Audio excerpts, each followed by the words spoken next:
Bruce Lee வந்து ஒரு தடவை சொல்லியிருக்கார், எனக்கு வந்து எல்லா விதமான மார்ஷியல் ஆர்ட்ஸும் கற்றுக்கிட்டவங்கள பார்த்து பயம் இல்லை, ஆனால் ஒரே பஞ்சை 1000 டைம்ஸ் ப்ராக்டிஸ் பண்ணி அதில் நல்லா பண்ணுறவங்கள பார்த்தா எனக்கு பயம் அப்படின்னு.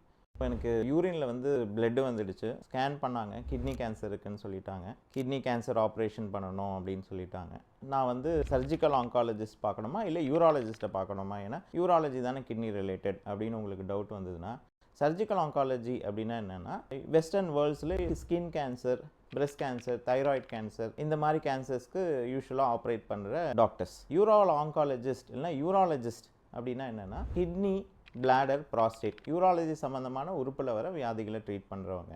ஸோ யார்கிட்ட போகணும் அப்படின்னு பார்த்தீங்கன்னா, நீங்கள் ஆங்காலஜிஸ்ட் இல்லை யூராலஜிஸ்ட்டை தான் போகணும். இப்போ வந்து அதே ஒரு ஆர்கன் சிஸ்டமில் கிட்னி ஆப்ரேஷனில் ஸ்டோன், அதில் வர இஷ்யூஸு, பிளாடர், ப்ராஸ்டேட், இதே டே டு டே பேசிஸில் ஆப்ரேட் பண்ணுற ஒரு சர்ஜனுக்கு ஈஸியாக அங்கே வந்து அனாட்டமிலையும் சரி, காம்ப்ளிகேஷன்ஸ்லையும் சரி ஈஸியாக ஹேண்டில் பண்ண முடியும். ஸோ நீங்கள் இது சம்மந்தமான கேன்சர் இருக்கவங்களுக்கு அந்த பர்டிகுலர் ஆர்கன் சிஸ்டம் இருக்க டாக்டர், அதாவது யூராலஜிஸ்ட்டோ இல்லை ஆங்காலஜிஸ்ட்டோ போகும்போது உங்களுக்கு நல்ல அவுட்கம் கிடைக்கும். ஸோ உங்களுக்கு யூராலஜி சம்மந்தமான கேன்சர்ஸ் எதாக இருந்ததுன்னா, the person to treat is oncologist or urologist.